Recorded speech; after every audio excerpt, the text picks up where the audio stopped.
Très chers amis, fidèles de cette émission, et vous qui la découvrez aujourd'hui pour la première fois, soyez tous les bienvenus dans France en direct. J'ai la certitude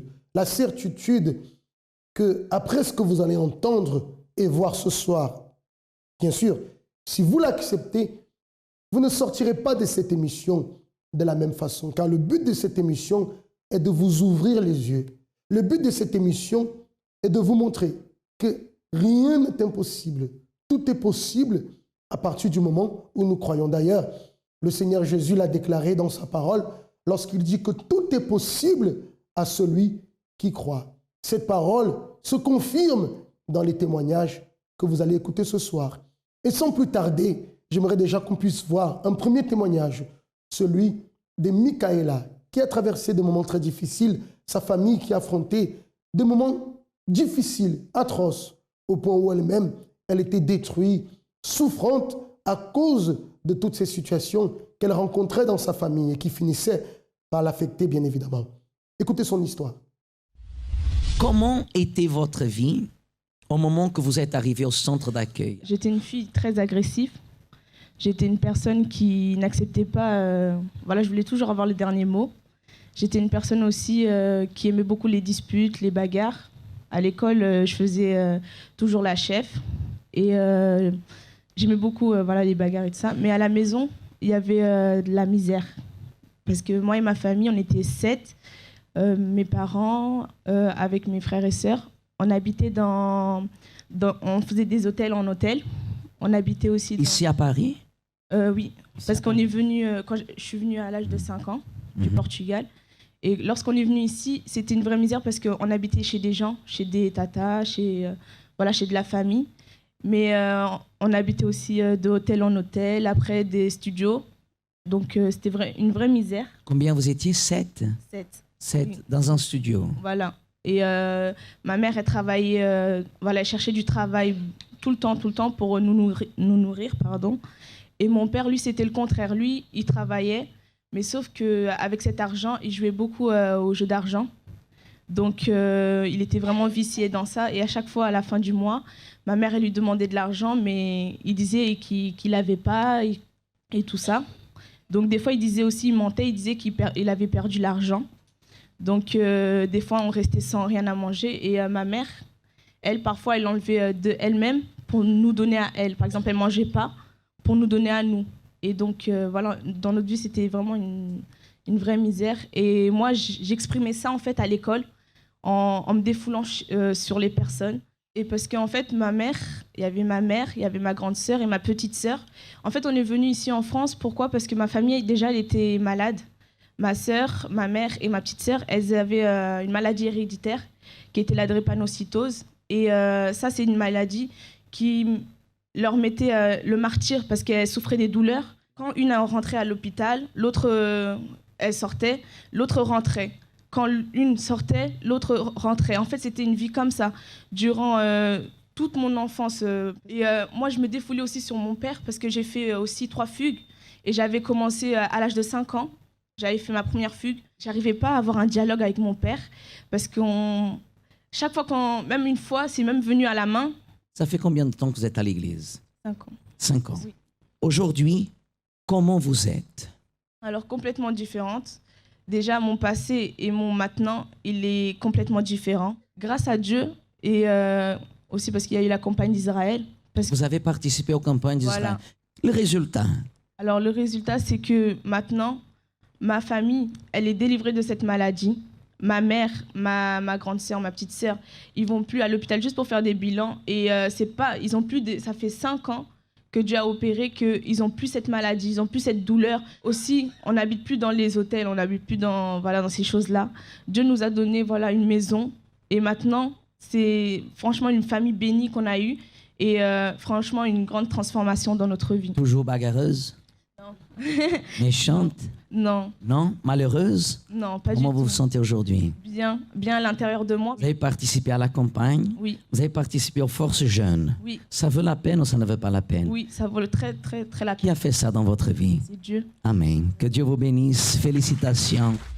Peut-être en ce moment, vous affrontez des problèmes dans votre famille. Vous qui êtes parents, peut-être vous affrontez des problèmes avec vos enfants où le dialogue a complètement été rompu, peut-être avec votre mari ou votre épouse, enfin, avec des membres de votre famille. Vous voyez que votre situation familiale ne va plus comme elle devrait aller. Sachez que les choses peuvent changer. Vous voyez le cas de Michaela, comment sa famille a été restaurée à travers sa foi. Tout ce sentiment de haine qu'elle portait à l'intérieur a totalement disparu. Aujourd'hui, elle a la paix intérieure, elle est bien avec sa famille. Sa mère et sa sœur qui étaient malades sont totalement guéries. Enfin, la famille a pu retrouver l'harmonie. Pourquoi? Parce qu'il y a quelqu'un qui a cru, quelqu'un qui a lutté, quelqu'un qui s'est battu, quelqu'un qui a investi dans cette famille par la foi. Et ces résultats ont pu être possibles. Et je crois sincèrement que la même chose peut arriver aussi dans votre famille. Pour vous qui en ce moment passez des situations familiales difficiles, vous ne savez plus quoi faire de votre famille, vous ne savez plus comment agir, comment réagir. Et bien sûr, cette situation de votre famille vous affecte au travail, intérieurement. Vous voulez une solution, c'est possible. Si Michaela a pu trouver la solution, pourquoi pas vous? C'est la raison pour laquelle en ce moment, vous allez voir ce spot qui nous parle de l'AMI 24 heures. Nous en parlerons tout à l'heure.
L'AMI 24 heures est à votre disposition 24 heures sur 24.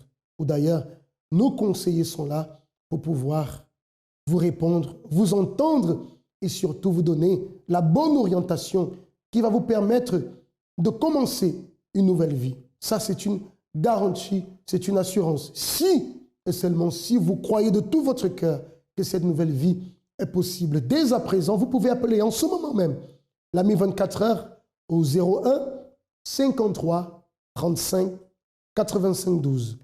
01 53 35 85 12. Nos conseillers vous attendent déjà. N'hésitez pas, vous allez recevoir déjà cette première aide. Avant d'arriver même ici au centre d'accueil, déjà, l'AMI 24 heures, vous allez recevoir un soutien dont j'ai la certitude qui vous fera énormément de bien. On va continuer en ce moment avec une autre histoire. C'est l'histoire de Nice. Et Nice aussi, qui est une jeune fille qui a grandi, révoltée, toujours problème dans la famille, qui manifeste une véritable haine envers sa famille. Bien sûr, enfant très rebelle, un échec scolaire, des situations compliquées qui sont arrivées. Mais elle a réussi à vaincre tout cela. Écoutons son histoire. Alors, avant d'arriver au centre d'accueil, j'étais une adolescente.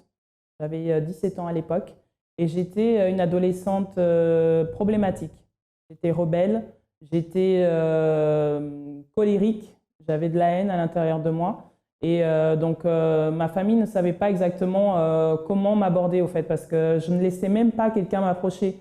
Je ne parlais pas à mes sœurs, je ne parlais pas à ma mère. C'était, je renvoyais que de la haine, en fait. Et ils ne savaient pas justement d'où venait cette haine qui était à l'intérieur de moi.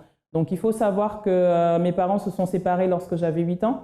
Donc, de là, je n'ai plus jamais revu mon père que là, maintenant, donc 25 ans plus tard. Pendant tout ce temps, donc, j'ai gardé de la haine envers mes parents. Pendant un certain temps, donc, j'ai subi aussi des attouchements donc, de la part d'un ami de la famille. Je n'ai pas pu en parler à ce moment-là donc, parce que j'avais peur des représailles. Et donc, je renfermais tout ça à l'intérieur de moi et ça créait beaucoup de haine, de rage, de négativité à l'intérieur de moi.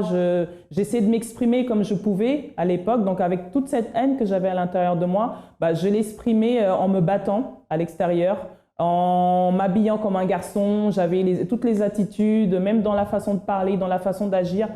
J'essayais vraiment d'extérioriser tout ce que j'avais à l'intérieur de moi, mais c'était de façon négative, en fait.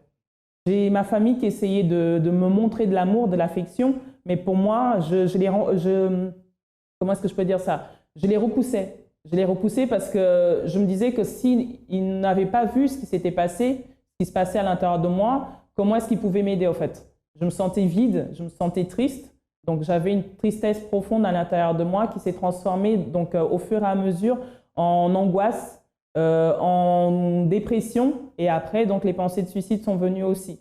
Donc, je suis passée par beaucoup d'épisodes, j'ai essayé la cigarette, mais heureusement, je n'ai pas touché parce que j'ai juste essayé, comme tous les jeunes, voilà.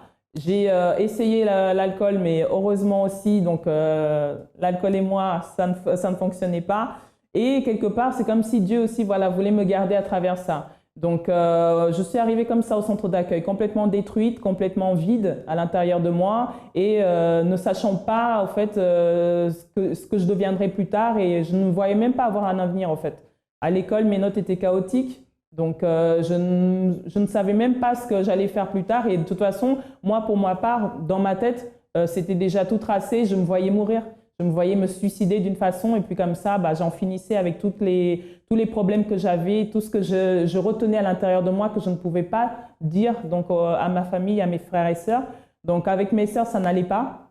Beaucoup de disputes à la maison. Il n'y avait pas d'échange, pas de dialogue. Avec ma mère, pareil. Donc elle n'était pas souvent à la maison. Donc du coup, moi, j'ai pris ça justement pour un manque d'affection. Et donc dans tout ça aussi, j'étais malade parce que j'avais donc des migraines chroniques qui revenaient tous les mois. C'était des épisodes d'une semaine. Tous les mois, ça revenait pendant une semaine. J'étais alitée, donc j'avais des vomissements. Je ne pouvais pas me lever parce que ma tête était lourde.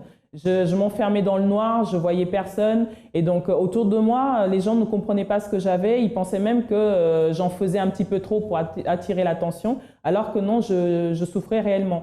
Donc ma mère m'a envoyé consulter plusieurs médecins. Ils m'ont donné des médicaments, mais ça ne faisait rien du tout. Au contraire, j'avais l'impression que plus les années passaient, plus ça empirait. Et donc, bien sûr, après ça, j'ai eu aussi des épisodes de cauchemars. J'entendais des voix, je voyais des ombres. Donc, voilà, j'étais vraiment possédée. Laissez-moi vous expliquer une chose, cher ami. Aujourd'hui, beaucoup de parents se confrontent à la même situation. Beaucoup de mères, de pères réclament aujourd'hui qu'ils ont un enfant qui est rebelle, qui n'obéit pas, qui est en échec scolaire, qui vit renfermé, qui est très violent, très colérique, qui est associable. Enfin, un enfant qui s'est mis à part et qui a un caractère très difficile, qui insulte. Et beaucoup de parents ne comprennent pas et essayent d'aller en force contre l'enfant. Là n'est pas la solution. Comprenez que si l'enfant est en train de réagir, si le jeune est en train de réagir de cette façon, il y a quelque chose qui s'est passé. Il y a quelque chose qui se passe à l'intérieur. Et ce n'est pas avec la force des bras, ce n'est pas avec la violence que vous allez réussir à résoudre la situation. Vous voyez que le cas de Nice, une enfant rebelle, une enfant très colérique, bagarreuse, une enfant en échec scolaire. Mais personne ne comprenait. Certainement, peut-être la famille la critiquait, disait que l'enfant était rebelle, qu'elle ne serait bonne à rien, qu'elle ne réussirait pas. Mais personne ne savait quelle était la source de cette souffrance. Parce que cette colère qu'elle manifestait, cette rébellion qu'elle manifestait, c'est un appel au secours. Parce qu'il y avait quelque chose qui se passait intérieurement que personne ne découvrait. Et on comprend alors que dans son cas, les abus sexuels dont elle a été victime, c'est ce qui a provoqué en elle cette attitude. Parce que la famille ne s'en doutait pas. Et dont elle était très remontée contre la famille du fait qu'elle souffre et que personne ne se rend compte de sa souffrance. Alors vous, parents, qui avez un enfant, un fils, une fille, qui manifeste ces symptômes d'agression envers vous, vous faites de tout pour cet enfant, mais l'enfant est agressif, à la limite vous insulte, enfin, a une attitude qui n'est pas correcte. Et vous ne savez pas ce qui se passe, vous avez déjà demandé à l'enfant, mais qu'est-ce qui ne va pas? Il ne va pas parler comme ça, elle ne va pas parler comme ça. Sachez qu'il y a quelque chose qui est arrivé qui a marqué cet enfant. cet enfant a besoin d'aide, a besoin de guérir intérieurement pour pouvoir alors trouver la sérénité, pour trouver la paix dans sa vie. C'est ce qui est arrivé dans la vie de Nice. Alors, je suis arrivée au centre d'accueil en 1998. Donc, c'était ma mère qui m'avait invitée parce qu'elle était déjà ici au centre d'accueil. Nous, on allait dans une autre église et donc dans l'église où on allait, il n'y avait pas la délivrance. Et ma mère, en venant au centre d'accueil, justement, a su qu'il me fallait de la délivrance par rapport à tout ce que je traversais et tout ce qu'on traversait aussi donc, au sein de la famille à la maison. Donc, à travers de là, je venais les vendredis, tout d'abord, et sans grand intérêt, au fait, parce que je venais parce que j'étais forcée, entre parenthèses. Donc, je venais, mais ça rentrait par une oreille, ça sortait de l'autre. Je n'avais pas envie d'être là. Parfois même, j'avais quelque chose en moi qui faisait que je ne pouvais pas rester dans le salon. J'étais obligée de me lever et de partir parce que je ne me sentais pas à l'aise, je ne me sentais pas à ma place. Il y avait quelque chose qui ne voulait pas que je sois là, en fait. Donc, à chaque fois, j'étais toujours, voilà, rebelle. Rebelle même pour écouter la parole de Dieu, rebelle même pour pouvoir écouter les conseils qu'on essayait de me donner à l'époque. Parce que moi, j'étais restée dans cette optique que je n'avais pas d'avenir, que de toute façon, j'irais pas bien loin. Donc, à chaque fois que quelqu'un s'approchait de moi pour essayer de me conseiller, je repoussais la personne en disant « non, c'est bon, j'en ai pas besoin, merci, tout va bien ». Alors qu'à l'intérieur de moi, tout n'allait pas. Déjà, je suis arrivée, c'était dans le groupe jeune. Je suis arrivée dans le groupe jeune et là, ça me parlait plus. Lorsque les ouvriers adultes essayaient de venir me parler, je n'écoutais pas trop. Mais lorsque les jeunes venaient vers moi et qui me donnaient leur propre témoignage, ils essayaient de m'expliquer justement comment est-ce que je peux me sortir de cette situation. Là, j'ai commencé à écouter un petit peu plus. Et j'ai commencé aussi après à écouter dans le salon tout ce qui était dit, les chaînes de prière qui étaient faites, les propos qui étaient faits. Et bon, de toute façon, je me suis dit, j'ai rien à perdre. C'est soit ça, soit la mort. Alors, il fallait que je mette en pratique. J'ai commencé à écouter. Alors, j'ai pris connaissance des propos. Tout d'abord, par rapport déjà à ma vie scolaire, à l'époque qui était vraiment chaotique. Après avoir eu ma délivrance, c'était ma vie scolaire. J'ai réussi justement à avoir mon bac. À travers de là, j'ai commencé à voir que non, le pouvoir de Dieu, voilà, il y a rien de plus grand que son pouvoir. Donc, si on confie véritablement, on peut y arriver. Alors là, j'ai commencé à mettre en pratique. Je me suis dit, j'ai une victoire, je peux en avoir encore d'autres. Je n'avais pas d'avenir, je peux en avoir un. Je commençais même à planifier, à programmer. À chaque fois que je voyais qu'il y avait un propos, je me disais, tiens, le lundi, je vais faire mon propos pour ça. Le mardi, je vais faire mon propos pour ma santé. Le jeudi, je vais faire mon propos pour ma famille. Et là, Dieu aussi a commencé à opérer parce qu'il y a eu beaucoup de changements donc à travers ça. Et chaque fois que je voyais justement que ça marchait, ça me donnait davantage envie de me donner plus. Et de là, donc après, est arrivée la première campagne d'Israël. Et je me suis dit encore une fois, c'est tout ou rien. Si ça a marché pour les propos, ça peut encore plus marcher avec la campagne d'Israël. Et donc là, je me suis lancée et Dieu a ouvert aussi justement les portes par rapport à cette campagne. Alors la première, c'était le baptême du Saint-Esprit. Le baptême du Saint-Esprit que je voulais vraiment plus que tout. Parce qu'il y avait déjà eu tellement de changements en moi et je me suis dit, mon Dieu, là, il faut surpasser parce que je veux vraiment être à ton image, avoir un cœur selon le tien et non plus cette personne que je suis. Je me disais qu'en ayant l'identité de Dieu, je n'aurais plus l'identité de cette ancienne créature. Et donc là, je pourrais être né de nouveau véritablement dans tous les sens, en fait. Ça serait une nouvelle Eunice, plus la même, différente, modelée, changée, mais non, ça serait une nouvelle. Vous voyez que Nice, bien qu'elle soit arrivée ici au centre d'accueil, elle avait du mal. Elle avait du mal. Pourquoi? Parce qu'elle portait une souffrance intérieure que personne ne connaissait, que personne ne voyait. Au départ même, elle ne se sentait pas à sa place. Pourquoi? Parce qu'il y avait un mal-être intérieur que personne ne voyait. Mais Dieu voyait tout. Et Dieu donc lui a permis d'entendre des témoignages des personnes qui ont traversé les mêmes situations qu'elle. Et là, elle a pu s'ouvrir, elle a pu comprendre que si pour ces personnes, il y a eu la solution, pour elle aussi, il y aurait la solution. Elle s'est investie, elle a lutté. Et c'est ça, cher ami. Si nous vous montrons ces témoignages, c'est pour vous faire comprendre qu'une solution existe pour votre vie. Peut-être vous vous êtes renfermé vous vivez loin de tout le monde, vous ne voulez que personne ne vous embête. Pourquoi? Parce que vous êtes triste, vous êtes affligé, vous ne voulez que personne ne vous voie affligé, que personne ne sache ce qui se passe dans votre vie. Mais là n'est pas la solution. La solution, elle existe, mais il va falloir que vous preniez l'attitude de chercher ce chemin. Le chemin que nous vous proposons, c'est le chemin de la foi. Ce n'est pas le chemin d'une religion, mais c'est de vous amener à croire, à déposer votre confiance en Dieu. Le travail que réalise le centre d'accueil chaque jour, c'est d'amener des personnes à confier en Dieu, apprendre aux personnes à utiliser cette foi intelligente qui fait des merveilles, qui a fait des merveilles dans la vie de Nice, comme vous allez le constater en ce moment. Vraiment recommencer tout de A à Z. Et grâce à Dieu, Dieu a honoré parce que j'ai pu avoir le baptême du Saint-Esprit. J'ai fait aussi donc, le pèlerinage en Israël qui a été une grande bénédiction. À travers ça, j'ai eu le désir aussi justement de servir Dieu.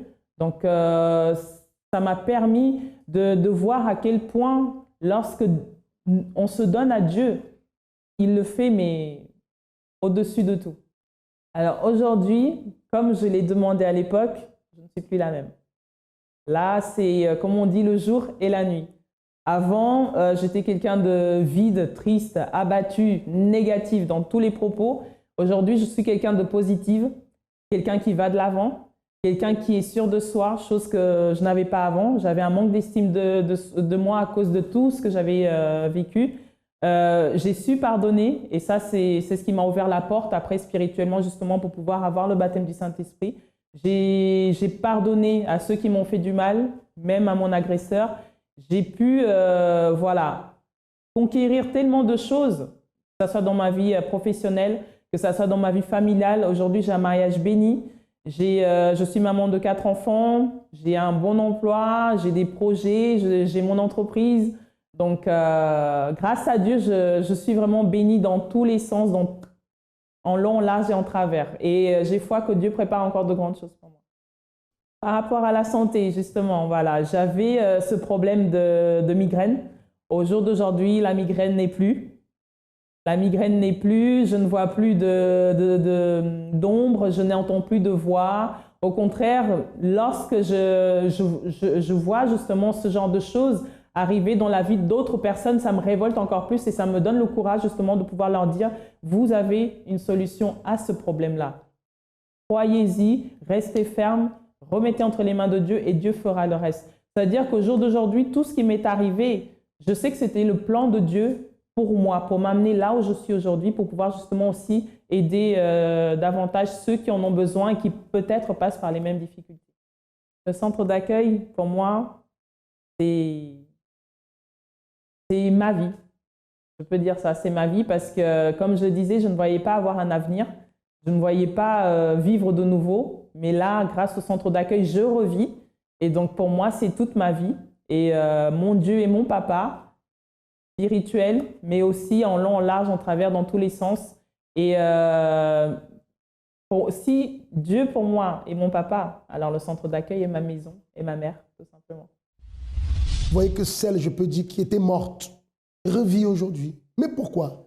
Parce que cette foi en Dieu, cette confiance qu'elle a mis en Dieu, croyant que sa vie pouvait changer, bien que la lutte ne soit pas facile. Nous ne sommes pas en train de dire, cher ami, que tout sera facile. Ce que nous sommes en train d'affirmer, c'est qu'il y a une solution pour votre vie. Peu importe ce que vous traversez en ce moment, peut-être vous êtes rejeté de la famille, rejeté par tous, mais comprenez que Dieu vous aime et que Dieu ne vous a pas rejeté. D'ailleurs, c'est lui qui vous permet d'être là en ce moment. Si vous êtes en train de suivre cette émission, ce n'est pas un hasard. Dieu a permis que vous soyez là, que vous puissiez entendre ces paroles, que vous puissiez voir ces témoignages, enfin que vos yeux s'ouvrent et que vous compreniez qu'il est bien proche de vous, bien proche.